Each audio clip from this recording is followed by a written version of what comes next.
मराठा आरक्षणासंदर्भामध्ये जे आंदोलन चालू आहे त्याचबरोबर दुसरीकडे ओबीसी बांधवांनी सुद्धा आंदोलन केलेलं आहे। सरकार या दोन्ही आंदोलनाकडे एक नजरेने पाहत आहे। काही लोक जे काही याला सपोर्ट त्याला विरोध, त्याला सपोर्ट ह्याला विरोध असे जे काही वक्तव्य करतात ते चुकीचे आहे। सरकारची आणि मुख्यमंत्री एकनाथ शिंदे साहेबांची भूमिका स्पष्ट आहे। मराठा समाजाला जे आरक्षण द्यायचं आहे ते वेगळं आहे, परंतु त्यासाठी ओबीसी समाजाच्या आरक्षणाला धक्का लावू न देता ते देण्याचा प्रयत्न सरकारने केलेला आहे। मराठा समाजाच्या मागण्या आजपर्यंत ज्या होत्या त्यापैकी बहुतेक मागण्या परिपूर्ण करण्याचा सरकारने प्रयत्न केलेला आहे। त्यामध्ये कुणबीची प्रमाणपत्र असतील, 10% आरक्षण असेल, शिक्षणाची सवलत असेल आणि ओबीसी समाजाच्या आरक्षणाला कुठेही धक्का लागलेला नाही। परंतु हे आंदोलनातल्या काही जण जे वैयक्तिक पातळीवर जाऊन राजकारणाच्या ज्या दिशेने जे बोलायचा प्रयत्न करतात त्यांना माझी विनंती राहणार आहे, कृपया ह्या आंदोलनाला आंदोलन म्हणून राहू द्या। त्याचा सरकार गांभीर्याने विचार करतंय, त्या सर्व नेत्यांशी सुद्धा सरकार बोलायचा प्रयत्न करतंय आणि सरकार तुमच्याशी बोलणारच आहे। हे सरकार तुमचं आहे, हे सरकार तुमच्यासाठी आहे, म्हणून तुमच्या मागण्याचा विचार हे सरकार प्रामुख्याने करणार आहे आणि त्याला गांभीर्याने घेणार आहे। म्हणून मला वाटतं या सर्व आंदोलनापासून दोन समाजामध्ये भांडणं लागता कामा नये। एकमेकाच्या विरोधात उभं राहिल्यानं जी काही टेन्शन ज्याला म्हणता येईल किंवा ज्याला तणाव ज्याला म्हणता येईल तो कृपया वाढू देऊ नका। ही सगळं तुमची आमची सर्वांची जबाबदारी आहे। दोन समाज एकत्र येऊन भिडणं हे महाराष्ट्रासाठी भूषणावं नाही आहे आणि ते कोणी करणारही नाही अशी मला खात्री आहे, कारण की या सगळ्या समाजातील लोक हे तेवढे समजदार आणि चांगल्या संस्काराचे आहेत, म्हणून ते एकमेकाचे डोके निश्चित या ठिकाणी कुठे कोणाचं फोडल्या जाणार नाही किंवा एकमेकाच्या विरोधात सुद्धा घोषणाबाजी असेल किंवा अडवणूक असेल असं करणार नाही अशी अपेक्षा त्यांच्याकडूनही मला आहे। पुण्यावरून मुंबईला गेलेले आंदोलक कोण होते मला माहिती नाही, सदाराम पाटील म्हटले आणि हा ट्रॅप आहे का नाही हे देखील मला माहिती नाही, सदाराम पाटील म्हणतात। कदाचित नसेल माहिती ना, पुण्याहून मुंबईला कोण गेले त्यांना माहीत नसावं कदाचित, परंतु आंदोलनातल्याच एक अनेक मराठा संघटनांमध्ये सुद्धा अनेक जे संघटना आहेत त्यापैकी काही लोकांना जर वाटत असेल की आपण जाऊन थोडासा पुढाकार घ्यावा आणि त्यांनी तो घेतला असेल तर त्यात काही गैर नाही आहे, परंतु याची कल्पना जर त्यांना नसेल तर त्याबद्दल मलाही माहीत नाही।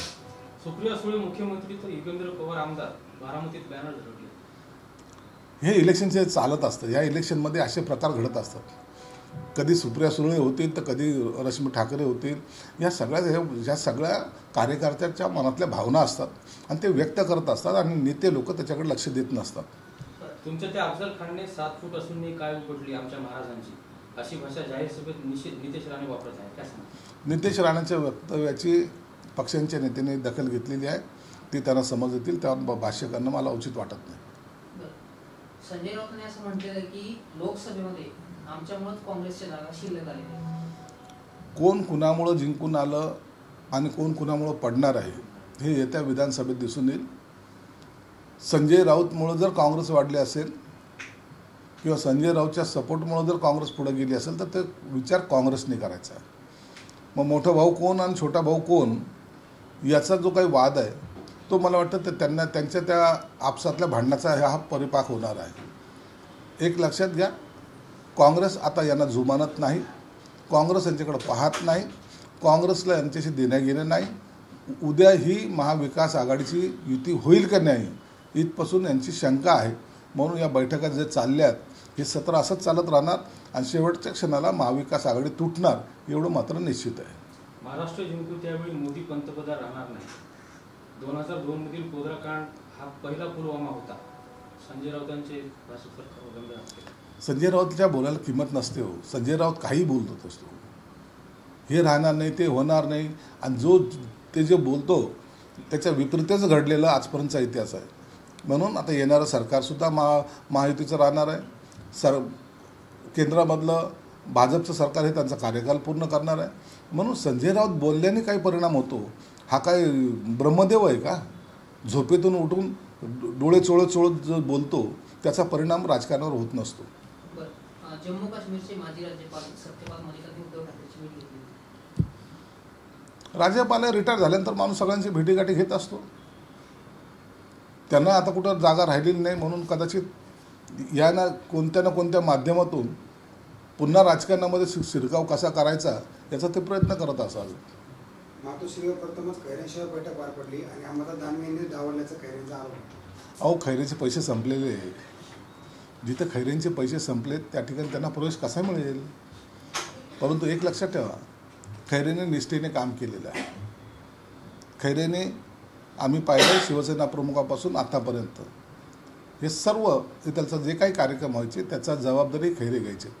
परंतु दुर्दैव आहे आज मातोश्रीला शिवसेनेचा नेता, मराठवाड्याचा फाउंडर सदस्य याला प्रवेश मिळत नाही. मला वाटतं खैरेंचं राजकारण संपवण्यासाठी जी खेळी आहे त्याला मातोश्रीचा आशीर्वाद असल्याशिवाय हे घडणं शक्य नाही. बच्चू कडू यांनी संजय राऊतांना असं म्हटलेलं आहे की संजय राऊत म्हणजे विना अभ्यासाचा आकाशवाणी केंद्र. ते आकाशवाणी केंद्र आहे, ते कार्टून साळे ज्याला म्हणतात ना, हे करण्यामध्ये परफेक्ट असलेला संजय राऊत आहे. त्याची प्रेस पहा, त्याचा आविर्भाव पहा, जसं देशाचं राजकारण तो चालवतो की काय अशा आविर्भावात तो बोलतो. पक्षाचे तुकडे तुकडे रोज पडत चाललेले आहेत. ह्या विधानसभेच्या निवडणुकीच्या पूर्वी जर तुम्ही पाहिलं तर प्रत्येक पक्षामध्ये इन्कमिंग आहे आणि यांच्याकडून आउटगोईंग सुरू झालेली आहे. आलेले कोणताही नवीन माणूस त्या पक्षामध्ये जायला सुद्धा तयार नाही. ही यांची अवस्था तर असून सुद्धा हे आम्हीच आता सत्तांतर घडवणार आहोत असे आविर्भाव बोलतात. स्वप्नात आहे, स्वप्नात राहू द्या. आम्हाला कोणाला पाठिंबा देण्याची गरज नाही. राज्यात महाशक्ती तिसऱ्या आघाडीचा मुख्यमंत्री दिसेल, बच्चू कडूंनी दावा केला. बच्चू कडूचा तो कॉन्फिडन्स आहे. त्यांनी त्यांची काय रणनीती आखली ते त्यांनाच माहीत आहे. म्हणून भविष्यामध्ये असं काहीही घडू शकतं. राजकारणामध्ये कोणती गोष्ट अशक्य नाही. कधी काय घडेल याचा नेम नाही. म्हणून त्याची ती भविष्यवाणी कदाचित त्या अनुषंगाने त्यांनी केलेले ते विधान असावं. ऐन विधानसभा निवडणुकीच्या तोंडावर सर्वच पक्षांनी आता मराठवाड्यावर विशेष लक्ष केंद्रित केलं आहे. अमित शहा सुद्धा येत आहेत, त्यानंतर उद्धव ठाकरे यांनी सुद्धा विशेष लक्ष मराठवाड्यावर केंद्रित केलं. मराठवाडा हे सत्ता बदल करण्याचं एक केंद्र आहे. मराठवाड्याने ज्याला साथ दिली त्याची सत्ता महाराष्ट्रात येते हा इतिहास आहे. म्हणून मराठवाड्यातल्या सर्वात जास्त जागा महायुतीचे याव्यात यासाठी अमित शहासुद्धा प्रयत्नशील आहेत. म्हणून ते येत आहेत. मुख्यमंत्री येणार आहेत, सर्वच येणार आहेत. आणि हे नेत्यांच्या ज्या गाठीभेटी किंवा राजकारणाची दिशा महाराष्ट्राच्या ही मराठवाड्यातून दाखवली जाईल एवढं मात्र निश्चित आहे. उद्या इम्तियाज जलील मुंबईला मोर्चा काढतायत. त्यांचं म्हणणं आहे की मुख्यमंत्र्यांनी रामगिरी महाराजांवर कारवाई केली नाही आणि ते त्यांना वाचवत आहेत. इम्तियाज जलीलांनी मोर्चा काढावा. इम्तियाज जलीलचा उद्देश वेगळा आहे. इम्तियाज जलीलला त्या रामगिरी महाराजांशी काही देणं घेणं नाही. इम्तियाज जलीलाला धर्माशी देणं घेणं नाही. इम्तियाज जलीलाला आपल्या पक्षाशी देणं घेणं आहे आणि आपली ताकद वाढवण्यासाठी काढलेला तो मोर्चा आहे. जर कारवाई करायची असेल तर पहिले इम्तियाज जलीलवर करावं लागेल. भडकाऊ भाषण त्यांनी केलं, त्याचा परिणाम आज त्याला पाहायला मिळालेला आहे. म्हणून इम्तियाज जलीलांनी आता पार्टी सांभाळून त्या पार्टीची ताकद दाखवून सुद्धा जातो आहे. परंतु एका अर्थानं काँग्रेसबरोबर काँग्रेसची बी टीम व्हायचा जो त्याचा प्रयत्न चालू आहे त्यासाठी काढलेला हा मोर्चा आहे. अहिल्यादेवी नगरच्या सहकारी बँकेत 700 पदांची भरती होत आहे. बँकेच्या भरतीत आरक्षण लागू होणार नाही. भरतीची जाहिरातीची प्रत जितेंद्र आव्हाडांनी ट्विट केली आहे. सहकार विभाग आणि राज्य सरकार काय करत आहे? जितेंद्र आव्हाडांनी ट्विट केलं. निश्चित याची सरकार दखल घेईल. सरकार असं कोणतेही बँकेची भरती असेल की काही असेल जो क्रायटेरिया आहे त्या क्रायटेरियापर्यंत काम करायला देईल. नसता चुकीच्या भरतीला काँग्रेस कधी समर्थन करणार नाही. त्याच्यावर काँग्रेस तर समर्थन करते परंतु महायुती समर्थन करणार नाही आणि त्यांच्यावर योग्य ती कारवाईसुद्धा केली जाईल. महायुतीत जागा वाटपाची चर्चा सुरू आहे. या आठवडा हा चर्चेचाच आहे आणि मला वाटतं चर्चा आमच्याकडे जास्त चर्चेला वाव नाही आहे. या आठवड्याच्या अंतिम वेळी हा मला वाटतं आकडा जो आहे कुणाला किती जागेचा हा फॉर्म्युला ठरले जाईल. अमित शहा यांच्या दौऱ्यात काही तिन्ही पक्षांची म्हणजे त्यांची भाजपची बैठक झाल्यानंतर तिन्ही पक्षांची काही नाही असं एकंदरीत कोणताही कार्यक्रम नाही आहे. पक्षांतर्गत त्यांची बैठक आहे आणि त्या बैठकीनंतर ते घुश्मेश्वरला जाणार आहे अशी माहिती आहे. त्याच्यानंतर नाशिक दौरा आहे. हे सर्व त्यांचे ठरलेले कार्यक्रम आहे. त्यामध्ये इतरांना इन्व्हाइट केल्याचं कोणतीही माहिती आमच्याकडे नाही. शरद पवारांवरती टीका करू नका, आपली ती लायकी नाही असं गुलाबराव पाटील म्हणतात. आपली लायकी फक्त संजय राऊत यांच्यावर टीका करायची आहे, तो आपला माल आहे. शरद पवारला आम्ही नेहमीच आदराने पाहत आलेलो आहे आणि हे जे काही नाचे दलाल वगैरे जे आहेत ना, यांच्यावरही बोलायचं आम्हाला इच्छा नसते, परंतु उत्तराला प्रत्युत्तर द्यावं लागतं आणि म्हणून या दलालांना त्यांची जागा दाखवण्यासाठी हे सगळे वाक्य आम्हाला वापरावं लागतात. त्याचं आम्हाला दुःख जरूर आहे, परंतु नंगे से खुदा डरता है असं म्हणण्यापेक्षा याला थोडं जोड्याने मारलं तर त्याचंसुद्धा समाधान होतं. म्हणून आम्ही त्या संजय राऊतवर टीका करतो असता आम्हाला त्याच्यावरही टीका करायला कोणताही इच्छा पण नसते.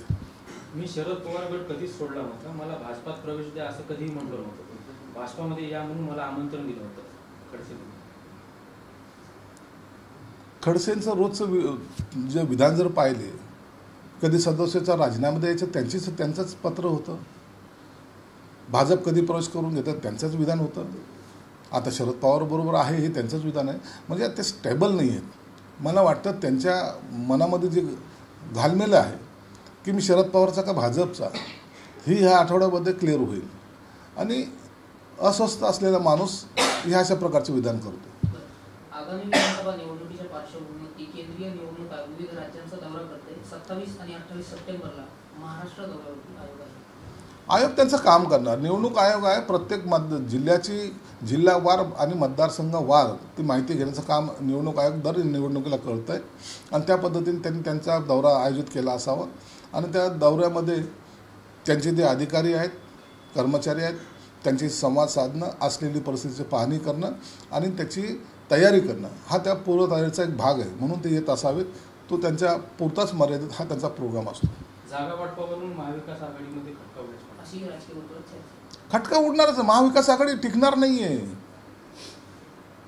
जर उबाटा गटाने मुजरा घातला तर ते महाविकास आघाडीबरोबर राहू शकतात, असं एकंदरीत चित्र आहे. आणि तुम्ही पाहाल तर ह्या सगळ्या युतीच्या बैठकीमध्ये शरद पवार कोणतंही स्टेटमेंट देत नाही. आजही ते आतापर्यंतसुद्धा त्यांनी त्याच्यावर कोणतंही भाष्य केलेलं नाही. शरद पवारांना वाटते की काँग्रेस आणि राष्ट्रवादी एक संघ त्यांनी राहिली पाहिजे. उबाटा गटाचं काम संपलं आहे. यूज अँड थ्रो ही आता उबाटाची परिस्थिती आहे. म्हणून उबाटाने जर त्यांची भूमिका आडमुठपणाची धरली तर त्यांचा थ्रो केला जाईल आणि मग ज्याला मी म्हणतो की शिंदेसाहेबाच्या भाषेमध्ये करेक्ट कार्यक्रम हा उबाटाचा होईल. आता काही वेळापूर्वी शरद पवारांनी स्टेटमेंट दिलेलं आहे की 10 दिवसात महाविकास जागा वाटप पूर्ण होईल. 10 दिवसात होईल, पण त्यात महाविकास आघाडीचं होईल, त्यात उबाटा कुठं असणार आहे हा निश्चित प्रश्न सर्वांच्या चिंतेचा किंवा उबाटाच्या चिंतेचा विषय आहे.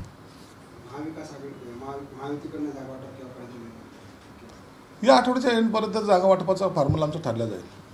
काँग्रेसचे नेते योजना बंद करण्यासाठी कोर्टात जात आहेत असं फडणवीस म्हणतात. गेलेत ना, त्यांचेच पदाधिकारी कोर्टात गेलेत. हायकोर्टाने त्याला चपराक लावलेली आहे. योजना चालू नये, लोकांचा फायदा होऊ नये यासाठी काँग्रेस जंग पछाडत आहे. लाडक्या बहीण योजनेमध्ये सर्व माता भगिनी या युतीच्या मागं ज्या उभ्या राहिल्या ठामपणे त्याचा त्यांना त्रास होतो आहे. मग कोणीतरी त्यांचा एक हितचिंतक म्हणून ते पाठवतात कोर्टात, परंतु कोर्ट त्यांना सपोर्ट करत नाही. म्हणून त्यांचं जी काही आत्ताची दमछाक जी होते की आपलं सरकार येईल तर कोणत्या बेसवर येईल, म्हणून ते अडचणीत आहेत, चिंतेत आहेत आणि त्यांना माहिती आहे जर हे अशी स्पीड राहिली तर महाविकास आघाडीचं सरकार येणे नाही आणि ते येणारसुद्धा नाही. फवाद खान नावाचा पाकिस्तानी अभिनेत्याचा लिजेंड ऑफ मोला जट नावाचा सिनेमा लवकरच भारतात प्रदर्शित होणार आहे. महाराष्ट्र नवनिर्माण सेना हा सिनेमा कुठल्याही परिस्थितीत प्रदर्शित होऊ देणार नाही. पाकिस्तानी सिनेमासाठी राज्यात संघर्ष होऊ नये अशी माझी इच्छा आहे आणि सरकार त्याकडे योग्य लक्ष देईल याची मला खात्री आहे. राष्ट्रपती सिनेमा येऊ तर द्या, नंतर पाहू ना. आज त्याच्यावर भाष्य करून काय उपयोग. शेवटचा प्रश्न आहे. श्रीगोंद्यामध्ये पुढचा आमदार ठाकरे गटाचा राहील. संजय राऊतांकडून बबनराव पाचपुते यांना उमेदवारी जाहीर झाली. त्यांनी भाषणात सांगितलं काय संजय राऊत काही करू शकतो, तो पक्षाचा प्रमुख आहे. किती पैसे घेतलेत, काय घेतले ते त्यालाच माहिती आहे. आता उभाटा गटामध्ये नेमकं कोण प्रमुख आहे हेच ठरवणं महत्त्वाचं ठरेल. कोण प्रमुख आहे, कोण उमेदवार जाहीर करतं. एखादीसुद्धा उमेदवारी शिवसेना प्रमुख असताना जाहीर करायची कुणाची ताकद नव्हती. इवन उद्धव साहेबसुद्धा जाहीर करत नव्हते. परंतु आजकालचे दलाल लोक आज जर उमेदवारी जाहीर करतायत तर पक्षाची काय अवस्था झाली हे लक्षात येतं आहे. त्यामुळे शरद पवारांनी सुद्धा स्टेटमेंट दिलंय की अशा प्रकारे नाव जाहीर करण्याचा कुणालाही अधिकार नाही. आता काय करायचं, दलालाच्या हातात जर सत्ता दिल्या, चोराच्या हातात तिजोरीची चावी दिली तर तो चोरी करणारच आहे. ते मंत्रिपदाचे आपण दावा द्या, ते सिडकोच्या पदावर आपण समाधानी आहात? अत्यंत समाधानी आहे, चांगलं काम करेल, महाराष्ट्राला दाखवून देईल की मराठवाड्याच्या मातीमधला माणूस हा सिडकोचा कारभार उत्तमपणे सांभाळू शकतो. महाराष्ट्रात दौरा सुरू आहे. दौरा आता मंगळवारी माझा नवी मुंबई एअरपोर्टला व्हिजिट आहे. आमचा प्रयत्न आहे हे 8-10 दिवसामध्ये एअरफोर्सचं विमान तिथं लँड करण्याचा. वंचित बहुजन आघाडीने विधानसभेच्या उमेदवारांची 11 उमेदवारांची यादी जाहीर केली. वंचित त्यांचं काम त्यांच्या आघाडीत ते कोणाबरोबर युती करणार नाही असं प्रकाश आंबेडकरांनी स्पष्ट केलेलं आहे. म्हणून सर्व ठिकाणी त्यांचे उमेदवार ते द्यायचा त्यांचा मानस आहे. मला वाटतं त्यांनी त्यांचं पक्षाचे जे धोरण आहे, काय राबवं कसं राबवं हा त्यांचा विषय असल्यामुळं त्यांनी घोषणा केलेली आहे. शेवटचा प्रश्न सर, महायुतीत मुस्लिमांच्या लांगूल चालण्यासाठी दबाव आणत असाल तर चालणार नाही. अजित पवार, तटकरेंच्या नितेश राणेवरील वक्तव्यानंतर किरीट सोमय्या यांनी प्रत्युत्तर दिले.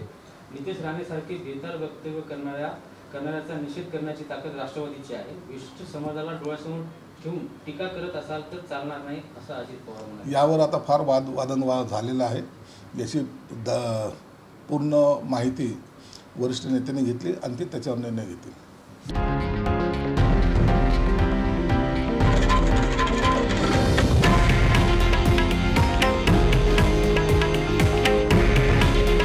हे आहे देशातील नंबर 1 न्यूज नेटवर्क आणि आपण पाहत आहात TV9 मराठी. काळजी तुमची, हित महाराष्ट्राचं.